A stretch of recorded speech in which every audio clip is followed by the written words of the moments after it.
Chauffeur आयुबଙ୍କ ଉପରେ क्रोध एवं क्रोध सहित ईश्वर विचार घोषणा करुछंती। आज जदि आम बंधु को समस्या मध्य देखु आम प्रतिक्रिया कौन? आमे साहाय्यर हस्त बढ़ाऊछु अबा ताकू दुख दउछु। जीसुଙ୍କ मधुर वाक्य चला पथे साजे दीप अमरी चरण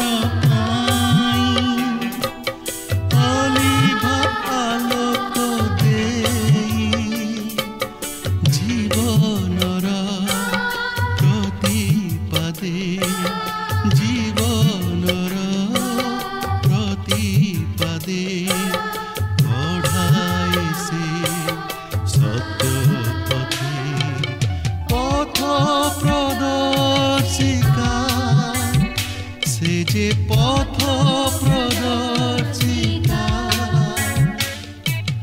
पथ प्रदर्शिका पथ प्रदर्शिका। प्रिय दर्शक बंधु नमस्कार। प्रभु जीशुଙ୍କ मधुर नाम रे आपन को आज पथ प्रदर्शिका कार्यक्रम को स्वागत करूछि। आपन किपरि अछंती? आशा करू आपन निश्चय भल थिबे ओ निज परिवार सहित এই कार्यक्रम देखुथिबे। आपन को मध्यरु अनेक आम सहित फोन रे जोगाजोग करिसंती। समान को मु विशेष करी धन्यवाद दिए। जदि केही ए पर्यंत आमान को फोन करि नाहंती आज ही आम सहित कथबार्ता करंतु। ए कार्यक्रम मध्य देई पुणी थरे आपन सहित साक्षात करिवार सुयोग पाइथिबारु मु प्रभु को धन्यवाद दिए। प्रभु आपन को आशीर्वाद करंतु। ए आम प्रार्थना जे ईश्वर को वाक्य आपन को जीवन रे कार्य करू। आपन ईश्वर को निमंते आहुरी अधिक व्यवहृत हुवंतु। आपन को अनुभूति निश्चय हमकु जणाइबे। आमे आपन को फोन कॉल रो अपेक्षा रे अछु। आज अध्ययन रे आमे लक्ष्य करू जे शोफर आयुबଙ୍କୁ चेतावनी दे आरंभ करुछंती। से आयुबଙ୍କ कथा सुनिबा परे जहा तांको विषय भाबुथिले से क्रोध को आउ नियंत्रण करि पारु नाहंती। शोफर परंपरा एवं जागतिक ज्ञान उपरे निर्भर करी निजर जुक्ति उपस्थापन करुथिले। से आयुबଙ୍କୁ कहिले जे तुमे निश्चय जणे पापी। से तांको अनुयोग करिबा निमंते मुह खोलिबा पूर्वरु प्रार्थना करिबा उचित थिला। जदि से आयुबଙ୍କୁ पापी बोली भाबुथिले तेबे तांको पई प्रार्थना करिबा उचित थिला।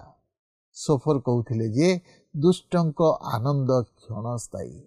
तेणु आयुब ए दुख मध्य देई गले। तेणु से जुक्ति करिथिले जे आयुबर आनंदर अभाव तांको दुष्टतार कारण थिला। किंतु सोफर जहा कहउथिले ओ जो समस्त अभियोग आयुबଙ୍କ प्रति आनिथिले ता ईश्वरଙ୍କ वाक्य अनुमोदित नथिला। प्रभु जीशुଙ୍କ शिक्षा रे आमे देखु जे विश्वासी मानक जीवन रे दुख और समस्या अछि। एई जगत सेमान को चिन्हि नाही। तेणु कठिन परिस्थिति मध्य जीवा को पड़ी थाए।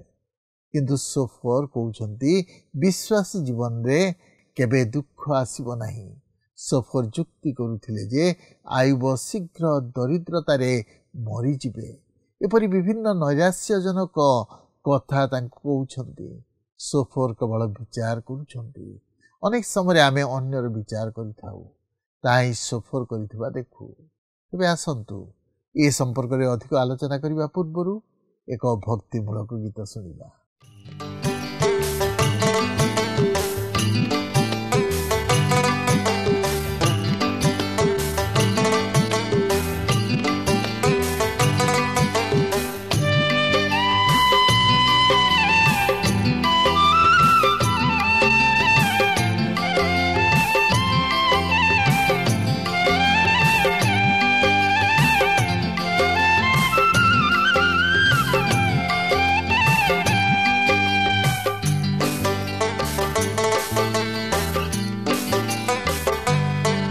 देखा आज शुभ तू फेरी बुके दे। देखा आज शुभ तू फेरी बुके दे। এই জীবনর মিছ মায়া ভরা, এই জীবনর মিছ মায়া ভরা, ক্ষণিক সপন তু ভুলিবু কেবে? দেখ আজি ବି শুভুছি তু ফেরিবু কেবে? দেখ আজি ବି শুভুছি তু ফেরিবু কেবে?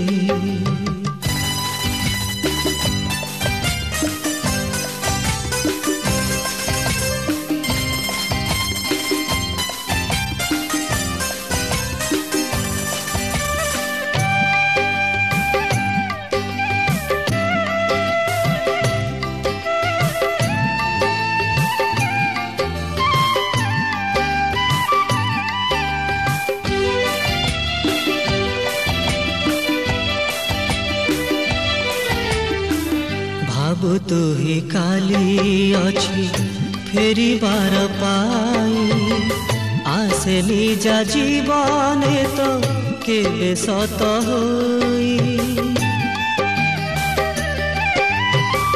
সেই কালি আসিব যে আজি রূপ নেই, সময় তো সরি জীব পাপ ভার বহি। ফেরিয়ারে পাপিয়ে ভবে, ক্রুশ দিয়ে ডাক নীরবে। ফেরিয়ারে পাপিয়ে ভবে, ক্রুশ দিয়ে ডাক নীরবে। দেখ আজি ବି শুভুছি তু ফেরিবু কেবে? দেখ আজি ବି শুভুছি তু ফেরিবু কেবে?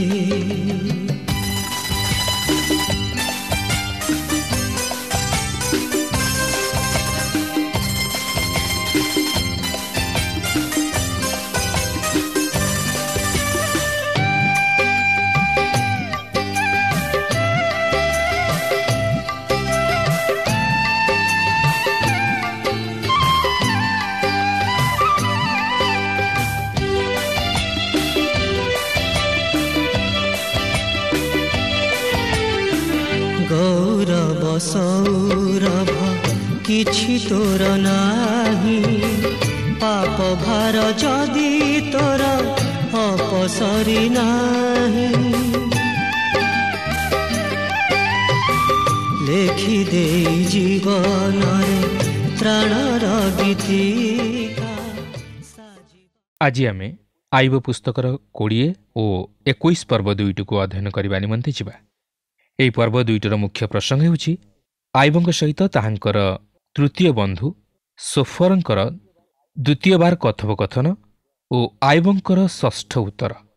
ଏହି ଦ୍ୱିତୀୟ ପର୍ଯ୍ୟାୟରେ ସୋଫର ହେଉଛନ୍ତି ଶେଷ ବ୍ୟକ୍ତି ଯିଏକି ଆଇବଙ୍କ ସହିତ କଥୋପକଥନ କରୁଅଛନ୍ତି। ବର୍ତ୍ତମାନ ଆମେ ଏହି ଦ୍ୱିତୀୟ ପର୍ଯ୍ୟାୟର ଶେଷ ଭାଗରେ ଆସି ପହଞ୍ଚିଛୁ। ଏହାପରେ ଆମେ ତୃତୀୟ ପର୍ଯ୍ୟାୟ ମଧ୍ୟ ଦେଖିବାକୁ ପାରିବା, ମାତ୍ର ତାହା ଅତି ସଂକ୍ଷିପ୍ତ ଆକାରରେ ପ୍ରକାଶ କରାଯାଇଅଛି। କିନ୍ତୁ ଏହି ସୋଫର ସେହି ତୃତୀୟ ପର୍ଯ୍ୟାୟରେ କଥୋପକଥନ କରିବା ନିମନ୍ତେ ସୁଯୋଗ ପାଇପାରିବେ ନାହିଁ। ମାତ୍ର ସେ କିଛି କହିବା ପୂର୍ବରୁ ଏହି ବାକ୍ଯୁଦ୍ଧର ଅବସାନ ଘଟିବ। କିନ୍ତୁ ମନେ ରଖନ୍ତୁ, ସୋଫର ହେଉଛନ୍ତି ଜଣେ ଆଇନଜ୍ଞ। ସେ ବିଶ୍ୱାସ କରନ୍ତି ଯେ ଈଶ୍ୱର ତାହାଙ୍କର ବିଧିବିଧାନ ଅନୁଯାୟୀ କାର୍ଯ୍ୟ କରନ୍ତି। ବାସ୍ତବରେ ତାହା ସତ୍ୟ, ମାତ୍ର ବିଚାରରେ ସେହି ବିଧିବିଧାନ ରୂପ ସିଂହାସନ ଅନୁଗ୍ରହର ସିଂହାସନରେ ପରିଣତ ହୋଇଅଛି। ମାତ୍ର ସୋଫର ତାହା ଜାଣିନାହାନ୍ତି। ସେ ଈଶ୍ୱରଙ୍କର ଅନୁଗ୍ରହ ବିଷୟ ନେଇ କିଛି ଜାଣିନାହାନ୍ତି। ତେଣୁକରି ସେ ସେହି ବ୍ୟବସ୍ଥା ଅନୁଯାୟୀ ଦୁଷ୍ଟର ପ୍ରତିଫଳ ବିଷୟରେ ଜାଣିଥିବାରୁ ଆଇବଙ୍କର ଏହିପରି ପରିଣତି ଯେ ତାହାଙ୍କର ପାପ ତଥା ଦୁଷ୍ଟତା ହେତୁ ଘଟିଅଛି, ତାହା ସେ ଅତି ଦୃଢ଼ ରୂପେ ବ୍ୟକ୍ତ କରନ୍ତି। ସେ ଆଇବଙ୍କୁ ଦୁଷ୍ଟ ତଥା ଅଧାର୍ମିକ ସହିତ ତୁଳନା କରି ତାହାଙ୍କ ପ୍ରତି ଦୋଷାରୋପ କରନ୍ତି। ତାହା ହିଁ ସେ ଏହିଠାରେ ପ୍ରକାଶ କରନ୍ତି। ଦେଖନ୍ତୁ, ଆଇବ 20 ପର୍ବର ପ୍ରଥମ 3 ପଦରେ ଏହିପରି ଲେଖା ଅଛି। ଅନନ୍ତର ନାମାଥୀୟ ସୋଫର ଉତ୍ତର କରି କହିଲା, ଏଥିପାଇଁ ମୋର ଅନ୍ତରସ୍ଥ ଚଞ୍ଚଳତା ସକାଶୁ ମୋର ଚିନ୍ତା ମୋତେ ଉତ୍ତର ଦିଏ। ମୁଁ ଯେଉଁ ଅନୁଯୋଗ ଶୁଣିଲି ତାହା ମୋତେ ଲଜ୍ଜିତ କରେ ଏବଂ ମୋହର ବୁଦ୍ଧିବିଶିଷ୍ଟ ଆତ୍ମା ମୋତେ ଉତ୍ତର ଦିଏ। ସୋଫର କହିବାକୁ ଚାହାନ୍ତି ଯେ ସେ ଉତ୍ତର ଦେବା ନିମନ୍ତେ ସମର୍ଥ, କିନ୍ତୁ ଯେତେବେଳେ ଜଣେ ଏପରି କହେ ତାହାର ଜୀବନରେ ନମ୍ରତାର ଅଭାବ ପରିଲକ୍ଷିତ ହୁଏ।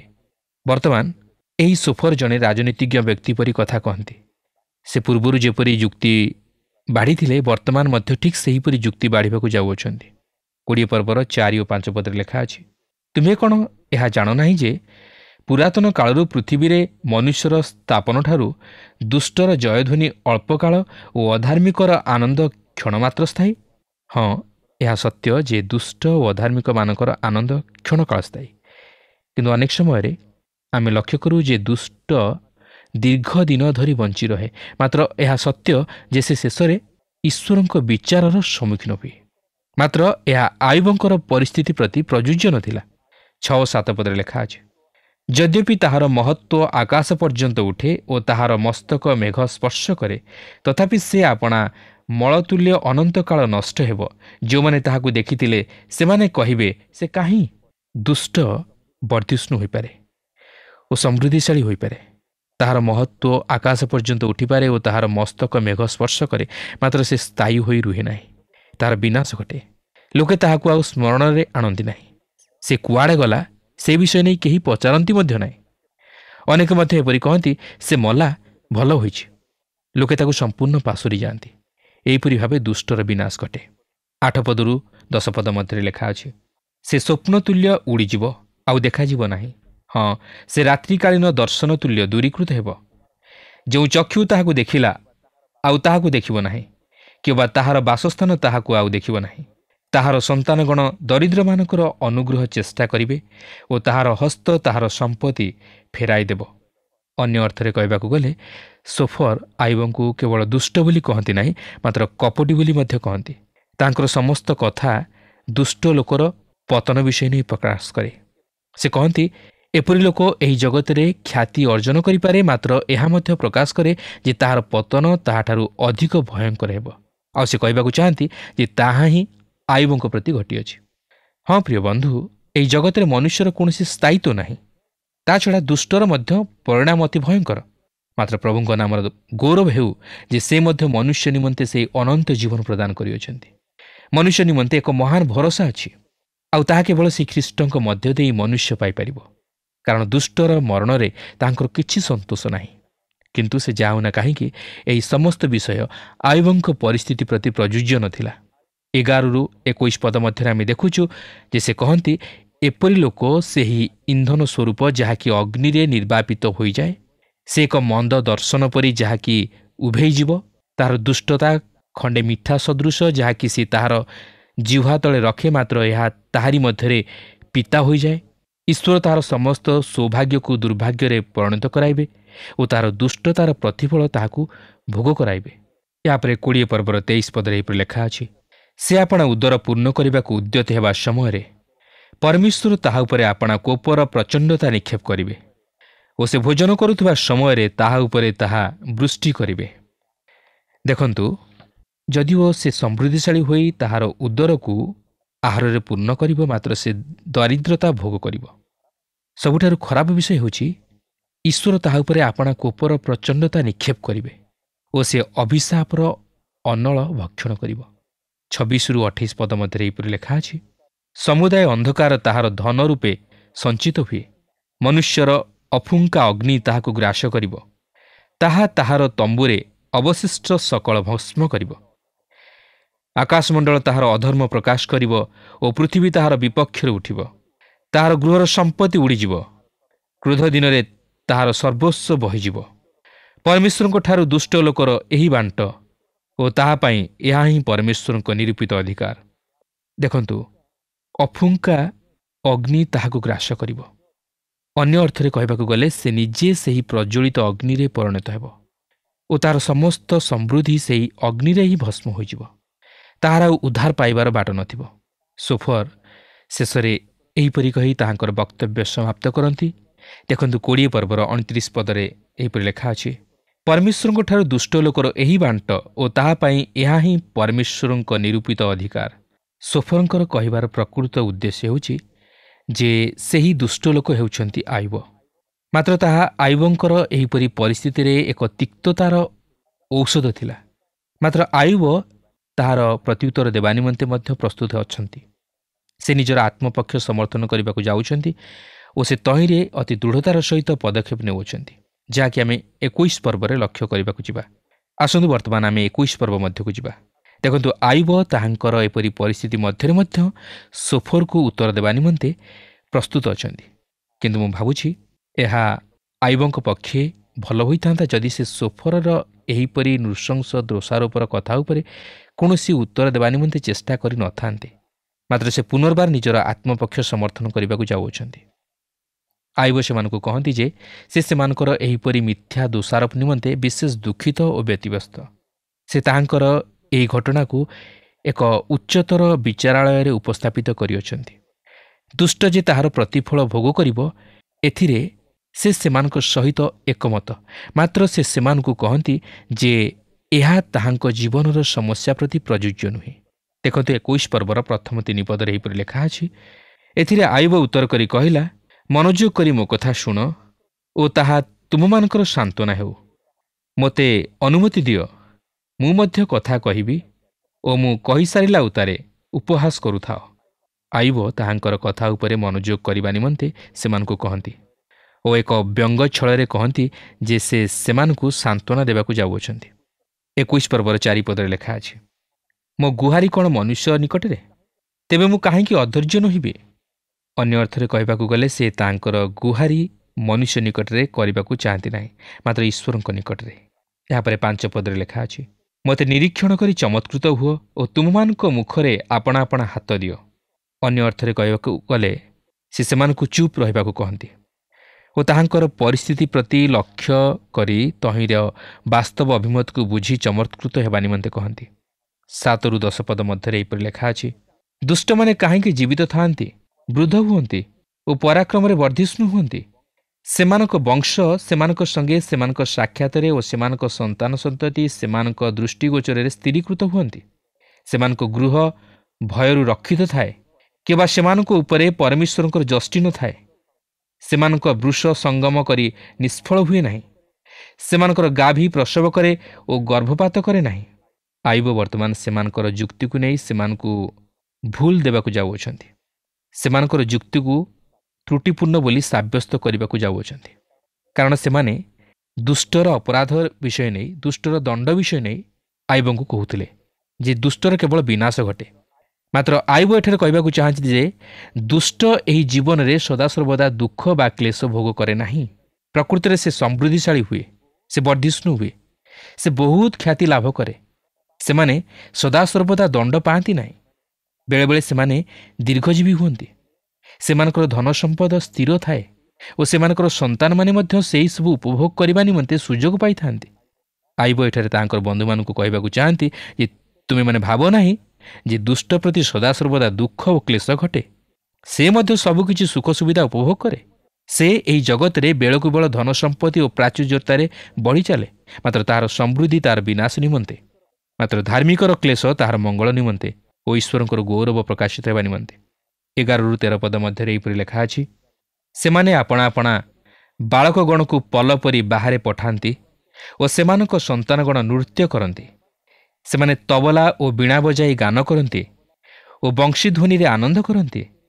ସେମାନେ ସୌଭାଗ୍ୟରେ ଆପଣା ଆପଣା ଦିନ କ୍ଷେପଣ କରନ୍ତି ଓ ଏକ ନିମିଷରେ ପାତାଳକୁ ଓହ୍ଲାଇ ଯାଆନ୍ତି। ଆୟୁବ ଏଠାରେ କହିବାକୁ ଚାହାନ୍ତି ଦୁଷ୍ଟ ଲୋକର ସମୃଦ୍ଧି ରହିଅଛି ଓ ସେମାନେ ସୌଭାଗ୍ୟଶାଳୀ ହୁଅନ୍ତି। ସେମାନେ ସୁଖରେ କାଳାତିପାତ କରନ୍ତି, ମାତ୍ର ତାହା ଚିରଦିନ ନିମନ୍ତେ ନୁହେଁ। ସେମାନେ ଉଭେଇ ଯିବେ, ସେମାନଙ୍କର ଆଉ ସତ୍ତା ନଥିବ। ସେମାନେ ହଠାତ୍ ପ୍ରତିକାର ବିନୁ ବିନଷ୍ଟ ହେବେ। ମାତ୍ର ଧାର୍ମିକ ପ୍ରତି ଦୁଃଖ ଓ କ୍ଲେଶ ଆସିବ, ମାତ୍ର ସେ ତହିଁରୁ ମୁକ୍ତ ହେବ ଓ ତାହାର ସ୍ମରଣ ଚିରଦିନ ରହିବ। ସେ ଚିରସ୍ଥାୟୀ ହେବ, ସେ ବିନଷ୍ଟ ହେବ ନାହିଁ। ଆୟୁବ ଏଠାରେ ବିଶେଷରେ ଦୁଷ୍ଟର ସମୃଦ୍ଧି ବିଷୟ ନେଇ ପ୍ରକାଶ କରନ୍ତି, ଯେପରି ତାହାଙ୍କର କ୍ଲେଶଭୋଗ ଧାର୍ମିକତାକୁ ପ୍ରମାଣିତ କରିବ, ଆଉ ତାହା ମଧ୍ୟ ସତ। ଆୟୁବ କିଛି ଭୁଲ କହିନଥିଲେ। 14ରୁ 15 ପଦ ମଧ୍ୟରେ ଏହିପରି ଲେଖା ଅଛି, ତଥାପି ସେମାନେ ପରମେଶ୍ୱରଙ୍କୁ କହିଲେ, ଆମ୍ଭମାନଙ୍କ ନିକଟରୁ ଦୂର ହୁଅ, କାରଣ ଆମ୍ଭେମାନେ ତୁମ୍ଭ ମାର୍ଗ ବିଷୟକ ଜ୍ଞାନ ବାଞ୍ଛା କରୁନାହୁଁ। ସର୍ବଶକ୍ତିମାନ କିଏ ଯେ ଆମମାନେ ତାହାଙ୍କର ସେବା କରିବା ଓ ତାହାଙ୍କ ନିକଟରେ ପ୍ରାର୍ଥନା କଲେ ଆମେମାନେ କି ଲାଭ ପାଇବା? ଆଇବ କହନ୍ତି, ମାତ୍ର ସେମାନେ ଈଶ୍ୱର ବିହୀନ, ସେମାନେ ଈଶ୍ୱରଙ୍କୁ ଚାହାନ୍ତି ନାହିଁ। ସେମାନେ ତୁଚ୍ଛ କରି କହନ୍ତି ଯେ ସେମାନେ ଈଶ୍ୱରଙ୍କୁ ଚାହାନ୍ତି ନାହିଁ କି ଈଶ୍ୱରଙ୍କ ଅଭିମତକୁ ଜାଣିବା ନିମନ୍ତେ ମଧ୍ୟ ଲାଳାୟିତ ନୁହନ୍ତି। ଏପରି କେଉଁ ବିଷୟ ଅଛି ଯେ ତାହା ସେମାନେ ପାଇପାରିବେ ନାହିଁ, ମାତ୍ର ଈଶ୍ୱର ସେମାନଙ୍କୁ ଦେବେ?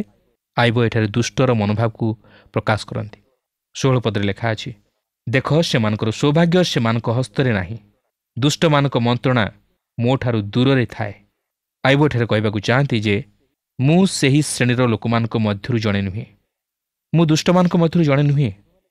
ତୁମେମାନେ ଯେଉଁ ଅଭ୍ରାନ୍ତ ସତ୍ୟକୁ ଉପସ୍ଥାପିତ କରିଅଛ ତାହା ସଦାସର୍ବଦା ସତ୍ୟରେ ପରିଣତ ହୋଇନଥାଏ।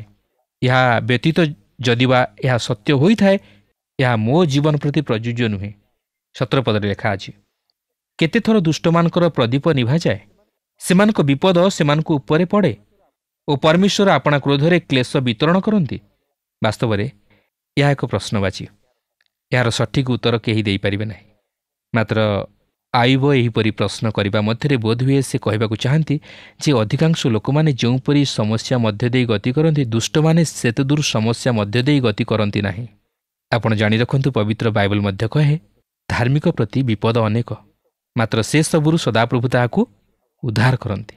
ଆଉ ତାହା ମଧ୍ୟ ସତ୍ୟ। ଆପଣ ଯଦି ଏହି ଜଗତରେ ସତ୍ରେ ନ୍ୟାୟରେ ଚାଲିବେ, ତାହେଲେ ଆପଣଙ୍କୁ ଅନେକ କ୍ଲେଶ ଭୋଗ କରିବାକୁ ହେବ, ଅନେକ ସମସ୍ୟାର ସମ୍ମୁଖୀନ ହେବାକୁ ହେବ, ଅନେକ ସ୍ୱାର୍ଥତ୍ୟାଗ କରିବାକୁ ହେବ। ମାତ୍ର ମନେ ରଖନ୍ତୁ, ଶେଷରେ ଆପଣଙ୍କର ହିଁ ଜୟ ଅଛି।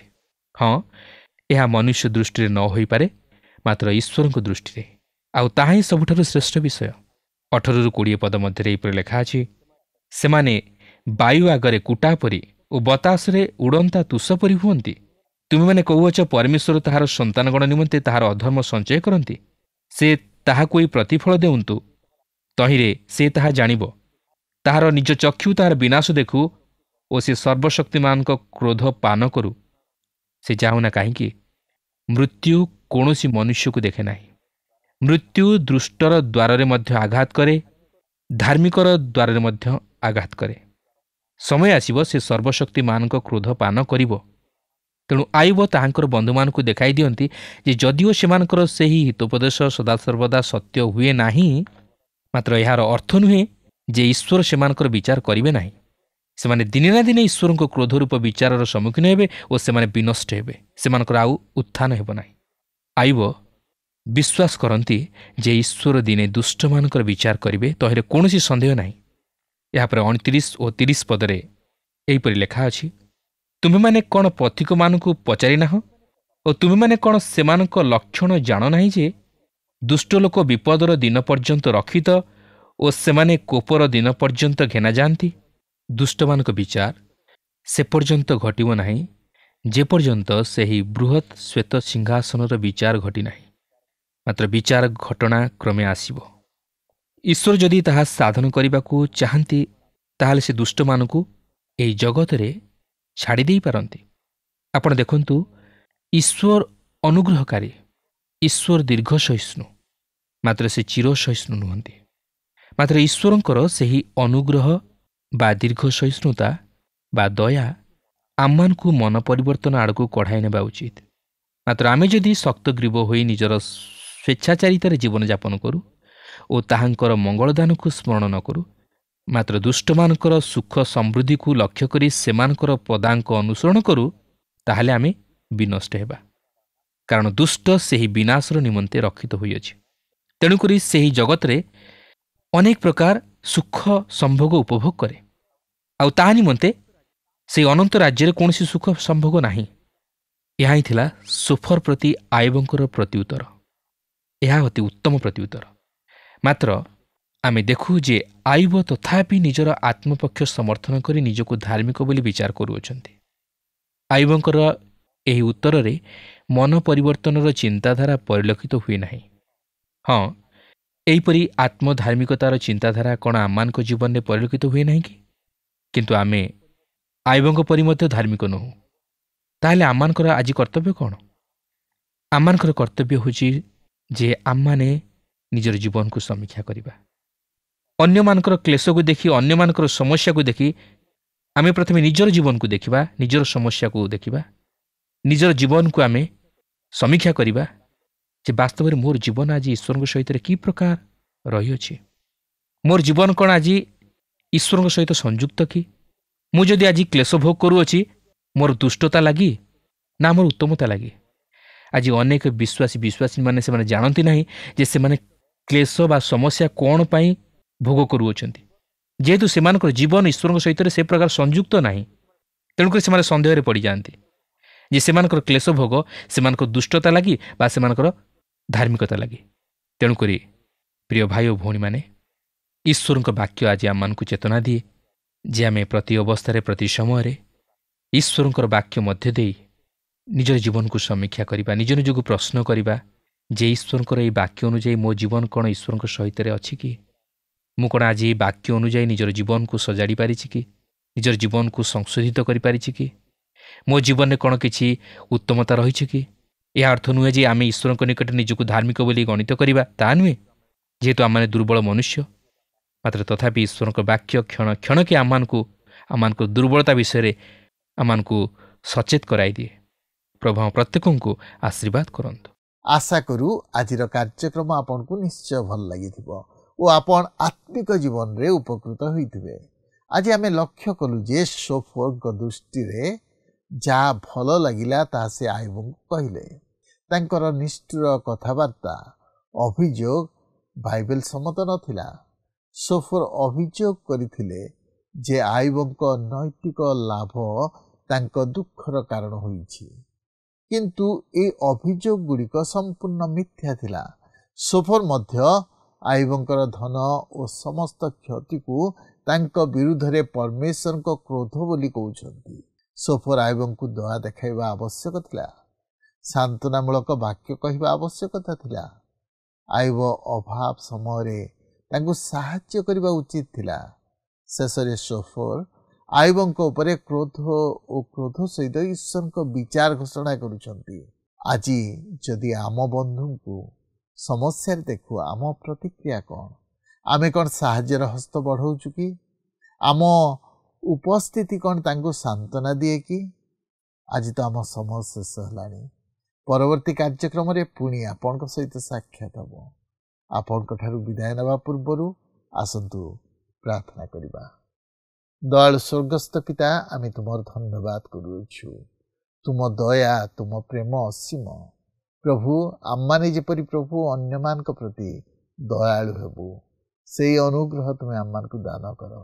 ଅନ୍ୟମାନଙ୍କର ବିଚାର ନ କରି ପ୍ରଭୁ, ହଁ ପ୍ରଭୁ, ସେମାନଙ୍କ ପ୍ରତି ଦୟା ଦେଖେଇବୁ, ସେମାନଙ୍କୁ ସାହାଯ୍ୟ କରିବୁ, ସେମାନଙ୍କର ଅଭାବ ପୂରଣ କରିବୁ। ସେଇ ଅନୁଗ୍ରହ ତୁମେ ଆମମାନଙ୍କୁ ଦାନ କର। ପ୍ରଭୁ, ତୁମେ ଆମମାନଙ୍କ ସହିତ ଈଶ୍ୱର ହୁଅ। ତୁମେ ପ୍ରାର୍ଥନା ଶୁଣିଲେ ଧନ୍ୟବାଦ ଦେଇ ଏହି ପ୍ରାର୍ଥନା ଆମମାନଙ୍କ ନିମନ୍ତେ ପ୍ରାଣ ଦେଇଥିବା ପ୍ରିୟ ଯୀଶୁଙ୍କ ନାମରେ ମାଗିଲୁ, ଆମେନ୍। ବହୁତ ବହୁତ ଧନ୍ୟବାଦ। ପ୍ରଭୁ ଆପଣଙ୍କୁ ଆଶୀର୍ବାଦ କରନ୍ତୁ।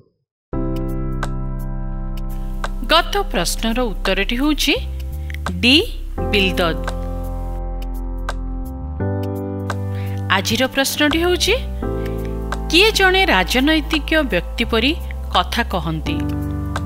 ଏ ସୋଫର, ବି ଆୟୁବ, ସି ଇଲଫସ୍, ଡି ବିଲଦଦ।